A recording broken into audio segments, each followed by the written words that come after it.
우리 함께 주기도문 하겠습니다. 하늘에 계신 우리 아버지여, 이름이 거룩히 여김을 받으시오며 나라가 임하시오며 뜻이 하늘에서 이루어진 것 같이 땅에서도 이루어지이다. 오늘 우리에게 일용할 양식을 주시옵고 우리가 우리에게 죄 지은 자를 사하여 준 것 같이 우리 죄를 사하여 주시옵고 우리를 시험에 들게 하지 마시옵고 다만 악에서 구하시옵소서. 나라와 권세와 영광이 아버지께 영원히 있사옵나이다. 아멘. 우리 함께 찬송가 292장 찬송가 292장 함께 찬양 드리시겠습니다.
하나님 말씀 보시겠습니다. 사사기 6장 11절부터 24절까지 보시겠습니다.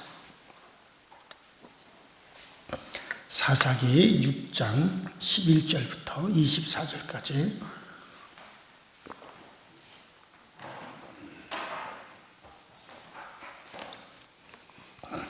(6장 11절부터) 제가 한 줄 읽고 그 다음 절을 여러분들 읽으시면서 교독합니다.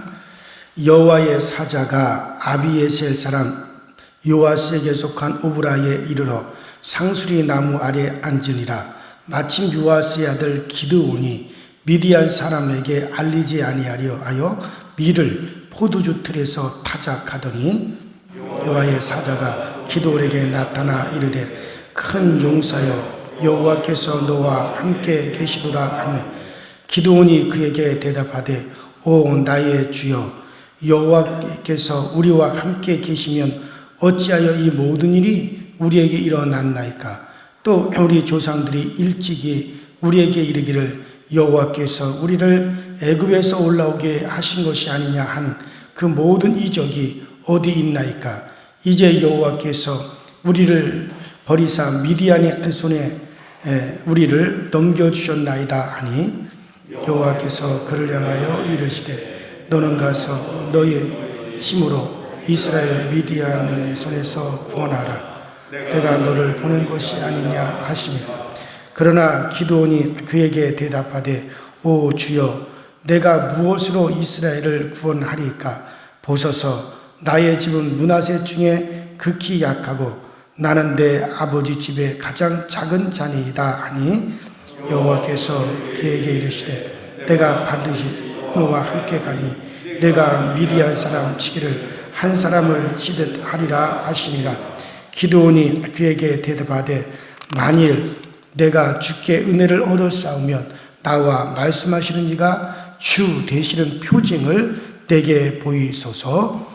내가 예물을 가지고 다시 주께로 와서 그것을 주 앞에 드리기까지 이곳을 떠나지 마시기를 원하나이다 하니 그가 이르되 내가 너 돌아올 때까지 머무리라 하니라. 기드온이 가서 염소새끼 하나를 준비하고 가루에 한 예바로 무교병을 만들고 고기를 소쿠리에 담고 국을 양푼에 담아 상수리 나무 아래 그에게로 가져다 드리매 하나님의 사자가 그에게 이르되 고기와 무기병을 가져다가 이 바위 위에 놓고 국을 부으라 하니 기드온이 그대로 하니라. 여호와의 사자가 손에 잡은 지팡이 끝을 내밀어 고기와 무교병에 대니 불이 바위에서 나와 고기와 무교병을 살랐고 여호와의 사자는 떠나서 보이지 아니한지라. 기드온이 그가 여호와 사자인 줄을 알고 이르되 슬프도소이다. 주 여호와여 내가 여호와의 사자를 대면하여 보았나이다 하니 여호와께서 그에게 이르시되 너는 안심하라. 두려워하지 말라. 죽지 아니하리라 하시니라. 기드온이 여호와를 위하여 거기서 제단을 쌓고 그것을 여호와의 샬롬이라 하였더라. 그것이 오늘날까지 아비에셀의 사람에게 속한 오브라에 있더라. 아멘. 자, 우리가 지금 이 사사기를 쭉 강의를 여러분이 들으시면서 어디까지 우리가 말씀을 쭉 전했느냐면 우리는 그 이스라엘이 그 여자 사사인 그 드보라에 의해서 그동안 야빈 가나안 왕의 지배와 압제 아래에 있었던 것을 이제 드보라에 의해서 하나님이 이스라엘을 구원하셨습니다. 그리고 드보라가 사사로 이스라엘을 다스리는 그 40년 동안 이스라엘의 태평성대가 왔어요. 정말 적군도 없고 쳐들어오는 그 같은 그런 전쟁도 없고 아주 평안하게 태평세월을 40년을 누리게 됩니다. 근데 그렇게 태평세월을 누리게 되다 보면 인간이 반드시 거기에는 이제 자기들의 안위를 쫓고 욕망을 쫓고 세상을 쫓아요. 육신의 정욕을 따르게 돼요. 자, 그 40년을 보낸 동안 이스라엘이 또다시 타락을 합니다. 그들이 하나님을 거역하고 이제 이방 신들을 섬기고 오히려 이방 신들을 두려워하는 그런 믿음이 없는 백성들로 전락을 하게 되죠. 자, 결국 하나님께서는 또다시 미디안과 동방의 여러 나라들을 동원해서 이스라엘의 압제를 가하죠. 이스라엘이 그 고난을 당하게 합니다. 그 미디안의 지배 아래에서 숨도 못 쉬고 산으로 들어가서 이제 굴을 파고 살았어요. 농사를 지어놓으면 미디안이 다 쓸어가 버렸습니다. 아주 그냥 어떻게 그 가나안 땅의 주인으로 살아야 될 이스라엘이 완전히 거기서 또 그렇게 지배를 당합니다. 자, 그렇게 압제를 당하니까 또다시 이스라엘 백성들이 아이고 우리가 잘못했습니다. 우리가 하나님을 거역했습니다.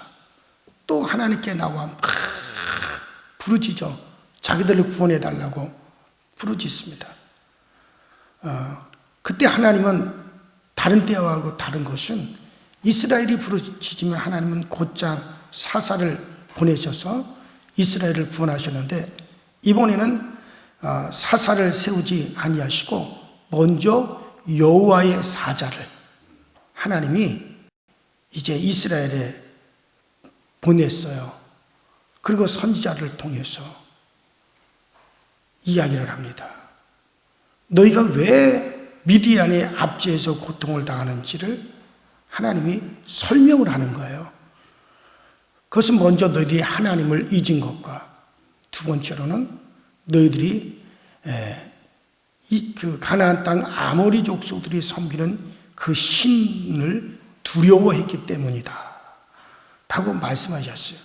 그래서 지난 시간에 두려워하였습니다 라고 하는 그런 말씀을 드렸고, 자, 하지만 여호와의 사자가 이스라엘에게 먼저 나타나셔서 이스라엘을 책망하는 것은 희망이 있습니다.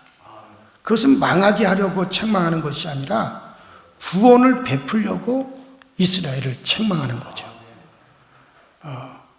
오늘은 이 하나님의 사자가 이스라엘을 책망하신 후에 여호와의 사자가 보이신 표징에 대해서 이제 말씀을 우리가 볼까 합니다. 자, 11절에 보니 여호와의 사자는 백성들을 책망하신 후에 기드온에게 오셨습니다. 여호와의 사자가 기드온에게 오셨다는 것은 그 기드온을 택하여 이제 그를 통해서 고통 중에 있는 이스라엘을 구원하겠다라고 하는 그런 의도라 할 수가 있습니다. 자, 그리고 여호와의 사자는 사람에게 보이지 않기 위해서 포도주 틀 속에 들어가서 몰래 밀을 타작을 하는 기드온에게 나타났습니다. 상수리 나무 아래에 이렇게 여호와의 사자가 앉아 있다가 기드온에게 오신 것이죠. 여호와의 사자가 기드온에게 말씀합니다. 큰 용사여, 여호와께서 너와 함께 하시도다. 그렇게 기드온을 만나자 그렇게 말씀하셨어요. 여호와께서 기드온과 함께 계신다는 것은 그 기드온을 통해서 이제 구원이 이루어질 것에 대한 예언이죠. 자, 이에 기드온이 뭐라고 합니까? 사실 기드온이 어처구니가 없는 거죠. 아이고야, 내가 큰 용사라고요? 아이고, 저를 잘 모르시는 말씀이십니다. 누구신지 모르지만 나는 그렇게 큰 용사가 아닙니다. 나의 집은 므낫세 중에 극히 약하고 나의 아버지는 아비 집에서 제일 작은 자나이다. 그렇게 얘기했어요. 이 므낫셋은 요셉의 첫째 아들이죠. 그러나 하나님은 요셉을 통해서 선택은 큰아들인 므낫셋이 아니라 둘째 아닌 에브라임이었어요. 그래서 에브라임을 하나님이 선택하셔서 이스라엘의 대표격으로 세우시게 되죠. 그래서 므낫셋은 가장 작은 지파가 되었어요. 기드온의 고백은 이런 것을 잘 알고 있는 그런 고백입니다. 자기 지파는 하나님이 별로 중요하게 여기지 않는 그런 지파였다라고 하는 것과, 그리고 자기 집은 이런 작은 지파 중에서도 가장 작은 집이요, 자기 집에서 자기는 또 가장 작은 자였다. 가장 말빨도 없고 힘도 없는 그런 자라는 뜻이죠. 더군다나 기드온은 나의 지금 꼴을 보십시오. 미디안 군대에게 들킬까봐, 미디안 군대에게 밀을 타작하다 들키면 다 빼앗기고, 그리고 혼쭐이 나니까는 밀 한 단을 몰래 가지고 포도주 틀 속에 들어가요. 이런 포도주 틀이라고 하는 게 뭡니까? 포도를 따서 그 안에다 막 집어넣고 그 통 속에 들어가서 발로 포도주를 이끼어서 그걸 발효시키는 그와 같은 큰 통입니다. 한 강대상 정도 되는 그런 박스라고 보면 돼요. 그런 통 속에 숨어 들어가가지고 그 안에 앉아가지고 밀을 한 단을 가져가서 쭉쭉 훑으면서 밀을 타작을 하고 있는 거야. 그리고 얼마나 참 보잘것없고 두려워하는 거죠. 미디안 군대를 두려워해가지고 그 포도주 틀 속에 이렇게 숨어가지고 밀이나 타작하는 이렇게 좁쌀정강 같은 대범하지도 못한 나를 하나님 큰 용사라고요? 아이고, 그런 저를 잘 모르는 말씀입니다. 그런데 여호와의 사자는 이렇게 얘기합니다. 아니다. 여호와의 영이 너와 함께 하시겠다는 거예요. 네가 보기에도 네 자신이 부끄럽고 정말 그렇게 연약해 보이고 너는 가장 작은 지파에 가장 작은 집안에 또 그 집안에서도 가장 작은 집에 가장 작은 자라 할지라도 여호와의 영이 너와 함께 하신다. 그러면 그게 무슨 문제가 되겠느냐? 이에 기드온이 그렇다면 당신이 정말 여호와의 사자인 것에 대한 표징을 나에게 보여주십시오. 자, 표징을 요구했습니다. 기드온은 지금 자기에게 말씀하시는 이가 여호와 되시는 표징을 나에게 보여달라. 기드온은 그래도 이분이 여호와라고 하는 확증을, 여호와 하나님에게로부터 온 그와 같은 사자라고 하는 그런 확증을 얻고 싶었던 거죠. 그래서 이분에게 예물을 드려서 그것을 확증하고자 했습니다. 자, 그러면 기드온이 어떻게 그분이 여호와시라고 하는 것을 확증을 하고자 했을까요? 자, 기드온이 드린 예물을 보면 짐작할 수 있어요. 자, 기드온이 드린 예물이 뭐였습니까? 염소 새끼 하나와 무교병과 붉은 국물을 가지고 왔어요. 여러분들 이것은 뭘 상기시키는 것 같아요? 유월절을 상기시키죠. 자, 유월절이라고 하는 게 뭐예요? 하나님이 이스라엘을 애굽에서 해방시켜서 애굽에서 건져낼 때 애굽을 이스라엘이 탈출하기 전날 그날 하나님께서 온 애굽 땅에 하나님이 재앙을 내리죠. 장자, 초태생이 다 죽는 엄청난 재앙을 내립니다. 그때 하나님께서 이스라엘은 그 재앙 속에서 구원하시겠다라고 말씀하시면서 그 재앙이 내리는 동안 이스라엘은 어린 양이나 어린 염소 한 마리를 잡아서 그 피를 갖다가 지 문설주에 바르고 그 어린 염소나 양을 고기를 방 안으로 가져들어와서 그 고기와 무교병, 그러니까 누구를 넣지 않고 구운 빵이죠. 누구를 넣지 않은 구운 떡 같은 그런 거죠. 그것을 이제 그날 밤에 먹었어요. 그게 유월절이란 말이에요. 그래서 그것을 어린 염소나 어린 양을 잡아 피를 문설주에 바르고 그 고기와 무교병을 그 방 안에서 먹는 동안 재앙이 다 넘어가고 이스라엘 백성을 하나님은 애굽에서 구원하셔서 이제 다음날 애굽을 탈출하게 되어지죠.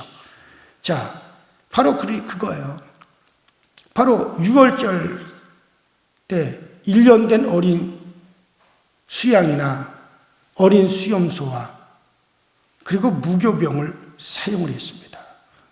기드온이 드린 예물도 바로 어린 염소 새끼와 무교병을 드린 거예요.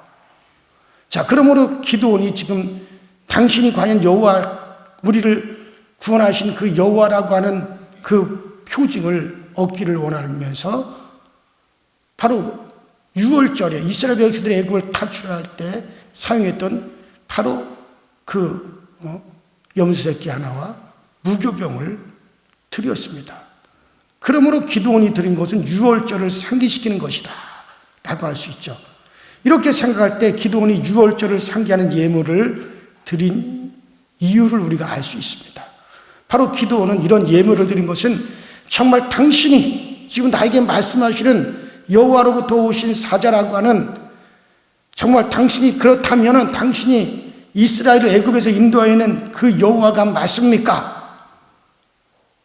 우리를 애굽에서 건져낸 그 여호와가 맞다면 그 유월절의 의미를 분명히 당신은 알 것이고 그것을 통해서 분명히 우리에게 애굽에서 우리를 건져냈듯이 미디안이 앞지에서 우리를 건져낸다라고 하는 표징을 보여주십시오. 바로 그런 뜻이란 말이에요. 자, 애굽에서 나오게 하신 분이라면 유월절의 의미를 아실 것이요. 또 하나 우리도 애굽에서 구원해냈듯이 이런 미디안의 압제에서 구원하실 분이 틀림없다고 기도하는 생각을 했던 거죠. 그래서 유월절을 상기하고 이제 그것에 대한 표징을 구한 겁니다. 자,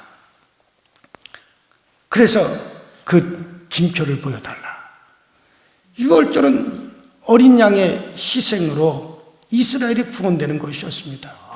기도는 바로 이것을 요구했던 것이죠. 염소와 무교병을 통해서 이스라엘의 구원의 징표를 보고자 했던 거죠. 여호와의 사자는 구원의 징표를 보였어요. 자, 여호와의 사자가 기드온에게 예물들을 바위 위에 움푹 터진 바위 위 움푹 들어간 그 위에 이제 올려놓고 그 위에 그 국물을 쏟도록 지시를 했습니다. 그 지시대로 기드온은 고기와 떡을 함께 놓고 그 위에 국물을 쏟았습니다. 그러자 여호와의 사자는 그것을 먹지도 않고 그 지팡이 끝으로 그곳에 반석에다가 지팡이 끝을 갖다 댔어요. 그랬더니 불이 반석으로부터 나와가지고 고기와 무교 전병을 싹 살라버렸습니다. 그리고 여호와의 사자가 사라졌어요. 그리고 이것은 그분이 바로 출애굽의 여호와라고 하는 것을 밝히신 것이요. 또 애굽에서 이스라엘을 구원했던 것처럼 지금 이스라엘이 압제를 하는 그 미디안에서도 이스라엘을 구원하겠다라고 하는 분명히 보여주신 징표였습니다. 그리고 이것을 하나님은 상기시킨 것이죠. 이것을 상기한 기드온과 함께 하시면서 이스라엘을 구원하실 것을 이제 보여주겠다는 징표로 주신 겁니다. 자, 여기서 우리가 불이 나온 곳인 반석에 대해서 우리가 좀 더 생각해 볼 필요가 있죠. 자, 이 반석이라고 번역된 말이 히브리어로는 셀라라고 하는 뜻입니다. 자, 셀라라고 하는 단어가 사용되었어요. 자, 이 셀라라고 하는 단어는 우리가 시편을 읽다 보면 시편에 가끔 셀라 이렇게 나오죠. 그래서 시편에서는 이 셀라라고 하는 단어가 음률을 맞추는 그런 어떤 쉼표와 같은 그런 뜻으로 쓰여졌고 또 멈추어 들으라라는 뜻으로 사용이 되었어요. 자, 그러나 여기서는 셀라라는 말이 어떤 뜻으로 사용되었느냐면 여기서는 꿀벌이 저장된 곳, 저장소 그런 뜻이니까 반석 큰 바위가 있다면 그 바위에서도 움푹 파인 웅덩이처럼 움푹 파인 그런 곳이 있단 말이에요. 그곳에다가 벌들이 꿀을 저장해 놓기도 하고 또 움푹 파인 그것이 어떤 저장소와 같은 이제 그런 뜻이니까 이 말은 반석에서도 움푹 들어간 곳을 말하는 것이라고 할 수가 있어요. 자, 이렇게 생각할 때 이 반석은 광야에서 물을 낸 반석을 또 상기시키죠. 우리가 저 민수기 20장 11절에는 반석이 바로 모세의 지팡이가 반석 위에 딱 닿자 반석에서 그때 뭐를 냈습니까? 물을 냈죠. 반석에서 물이 확 쏟아져 나서 그 많은 이스라엘 백성들로 하여금 그 생수를 마시게 했어요. 자, 그런데 이 반석에 대해서 바울 사도는 고린도전서 10장 4절에 뭐라 그랬습니까? 이 반석을 신령한 음료를 내어 마시게 한 반석고 그리스도 예수시니라. 바로 그리스도 예수. 그러니까 민수기 20장에서는 모세가 그 지팡이를 반석에 갖다가 댔더니 반석에서 물이 쏟아졌어요. 그래서 그 반석에서 쏟아진 물을 이스라엘 백성들이 먹고 살았어요. 자, 이번에는 그 반석에다가 지팡이를 갖다 댔더니 여호와의 사자가 그 반석에서 불이 나와가지고, 이번에 물이 아니라 불이 나와가지고 그 재물들을 갖다가 확 살라서 하나님이 받으시는 재물이 되어버렸단 말이에요. 자, 그런데 이 반석은 곧 누구시냐? 고린도전서에는 바로 10장 4절에 이 반석은 그리스도 예수시니라.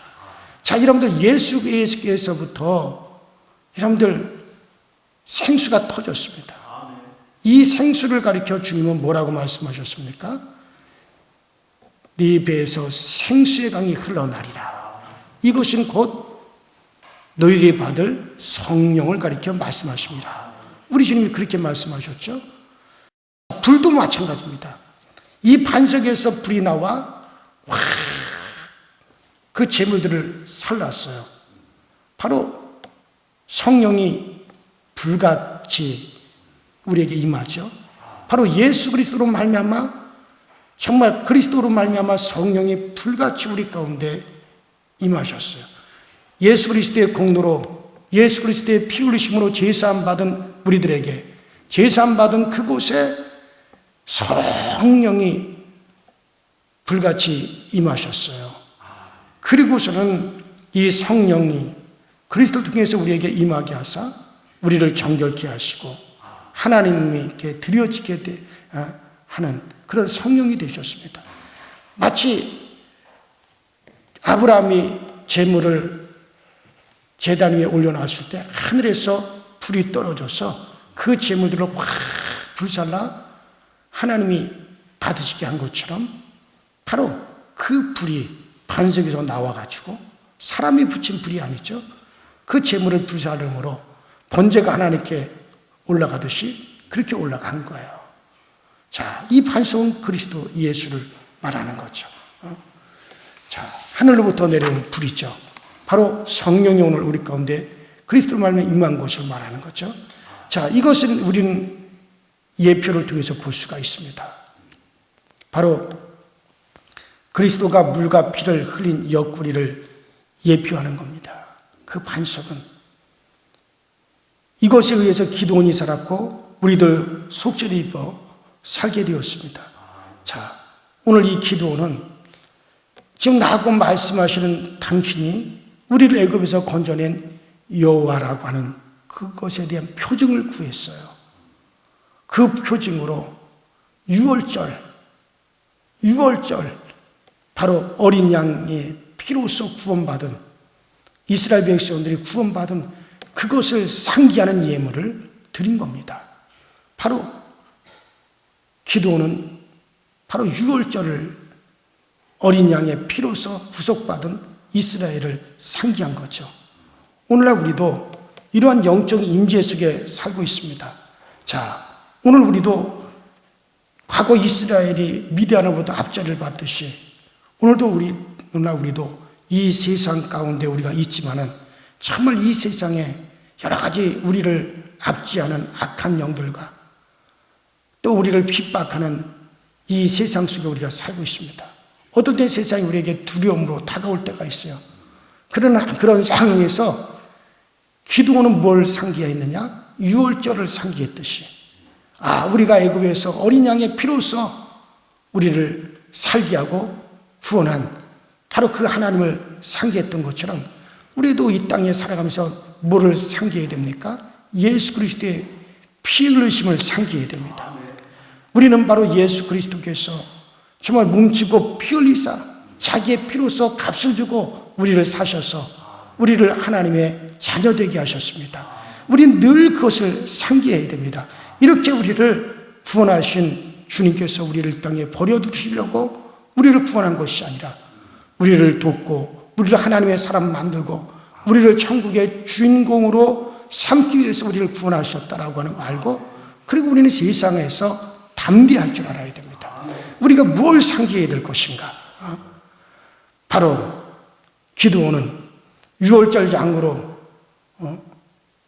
우리를 구원하신 여호와, 우리를 애굽에서 어린 양의 피로써 우리를 구원하고 구별해 하나님의 백성 삼으신 것을, 그것을 상기하고자 했던 것처럼 우리는 바로 유월절 양으로 죽으셨지만은 부활하여 지금 보이지 않는 형태인 성령으로 우리와 함께하고 계시는 이 모든 일에 우리도 그리스도를 상기하고 그러한 예수를 활용할 줄 알아야 됩니다. 기드온이 바로 유월절 어린 양, 그것을 상기하고 그 예물을 활용했던 것처럼, 그래요, 기드온이 큰 일을 이루기 전에 먼저 유월절을 상기하였듯이 우리는 어떤 일이든지 우선 예수 십자가의 공로를 상기해야 됩니다. 주님의 피 흘리심을 상기해야 됩니다. 오늘 우리는 그리스도께서 이루신 일들을 항상 상기해야 됩니다. 그리고 그렇게 우리를 구원하신 하나님, 독생자의 피로써 우리를 구원하시고 독생자의 살을 주어 생명을 주어 우리로 하여금 하나님의 자녀 삼으신 하나님, 그리스도와 함께 정말 우리에게 그렇게 은혜를 베푸셨으니 예수 그리스도와 함께 우리에게 어떤 은혜인들 우리에게 베푸시지 않겠느냐. 반드시 하나님 우리를 도와주신다. 이것을 우리도 늘 상기하시고 정말 여러분들 두려움이 없게 되시길 바랍니다. 어떤 상황이 있었든지 정말 이것을 상기하고 해방을 누리게 되시길 바랍니다. 바로 기드온이 상기했던 그것처럼 정말, 그리고 기드온이 놀랍게 정말 미디안의 압제에서 이스라엘을 해방시킨 것처럼 우리가 늘 주님을 하신 일들을, 주의 공로를 우리가 상기할 때마다 우리 주님 우리를 해방하는 역사가 여러분들에게도 저에게도 꼭 나타날 수 있게 되기를 주 이름으로 축원합니다. 우리 이전에 다 같이 주여 한번 부르시고 간절히 통성으로 기도하시다 저에게 돌아가십시다. 그래, 여러분들 몸이 아픈 사람들도 뭘 상기해야 됩니까? 예수의 공로를 상기해야 됩니다. 주님이 십자가를 통해 이루신 구원을 상기하셔야 됩니다. 주님의 피 흘리심을 상기해야 됩니다. 여러분 어떤 문제 속에 있다 할지라도 정말 그리스도의 공로를 상기해야 됩니다. 그렇게 나를 구원하신 주님, 지금도 나를 도와주신다. 그 아들과 함께 무엇이든지 내게 은사로 주시지 않겠느냐? 주신다. 이걸 상기하십시오. 다 같이 주여 한번 부릅니다. 주여, 전능하신 하나님 아버지, 오늘도 우리에게 은혜 베푸시고 오늘도 우리에게 은총 베푸셔 오늘도 주님의 전에서 오늘 하루를 시작하게 하시며 감사드립니다. 날마다 믿음으로 나가고 소망 중에 나가면 우리 주님 우리와 함께함을 늘 우리가 상기하며 살아갈 수 있게 하시고, 우리 주님 우리와 함께함을 늘 우리가 고백하며 살아갈 수 있는 저희 모두가 되어지도록 성령님 우리를 항상 인도하시고 성령님 항상 우리에게 그 은혜와 그 능력을 베풀어 주셔서 주님만이 나의 힘이시여 주님만이 나의 능력인 것을 우리가 늘 이것을 알고 고백하는 저희 모두가 되어지게 하여 주옵소서. 오늘도 우리의 발걸음 걸음마다 주께서 인도하여 주시고 오늘도 우리의 모든 행위 하나하나가 우리 하나님의 은혜로 되어질 수 있게 하여 주옵소서. 정말 미디안이 압제 속에서 신음하며 고통했던 이스라엘 백성들에게 하나님께서는 결국에는 또 구원자를 세워주셨습니다. 기드온을 세우셨습니다. 기드온이 정말 우리를 구원하시는 바로 그분이 바로 우리를 애굽에서 인도해내신 바로 여호와 하나님 것을 알고자 했습니다. 아버지 하나님, 또 그런 아버지 유월절을 상기했습니다. 이스라엘이 아버지 이스라엘 백성이 된 것은 어린 양의 피로써 그들을 애굽에서 구원하고 그 피로써 그들이 정말 아버지 하나님 이스라엘 백성 된 것을 다시 한번 하나님이 상기했던 것처럼 우리도 아버지 하나님 항상 그리스도의 공로를 상기하고 그리스도의 피로써 우리가 하나님의 자녀가 되었고 예수의 피값으로 사셔서 하나님께 드려진 그런 존재인 것을 우리가 늘 아버지 상기하게 하여 주옵소서. 그렇게 우리를 아버지 그리스도의 피값으로 사셨다면 아버지 우리를 아버지 망하게 하려고 사신 것이 아니고 우리를 방치하려고 사신 것도 아니고 우리를 하나님의 자녀 만드시고 우리로 하여금 그리스도에 속한 자 만드시기 위해서 우리를 하나님의 자녀로 사셨으니 날마다 이것을 우리가 믿음으로 고백하고 날마다 우리가 아버지 이것을 상기함으로 우리는 그리스도로 말미암아 구속받은 하나님의 백성임을 항상 우리가 이것을 상기하며 살아갈 수 있게 하여 주옵소서. 우리 강서교회가 날마다 정말 주님의 거룩한 표징이 있게 하여 주시고 주님의 거룩한 아버지 표적 아버지 기사가 오늘 우리 가운데 꼭 있어지게 펼쳐지게 하여 주옵소서. 하늘부터 내려지는 하나님의 그 놀라운, 하늘부터 내려지는 하나님의 그 놀라운 역사를 날마다 경험하며 살아갈 수 있는 저희 모두가 되어지도록 성령님들이 인도하시고, 성령님들이 끌어주시고, 성령님들 우리를 채워주시고, 성령님들 우리 가운데 함께 하셔서 주님의 그 거룩하심이 항상 우리 가운데 온전히 드러날 수 있도록 주연을 역사하시고 주연을 우리에게 채워 주옵소서. 오직 주님의 거룩한 은혜를 날마다 힘입어 살아갈 수 있는 우리 모든 성도들의 거룩하고 온전한 삶이 우리 가운데 늘 펼쳐질 수 있게 하여 주시옵소서. 성령님 우리를 항상 인도하여 주시옵소서.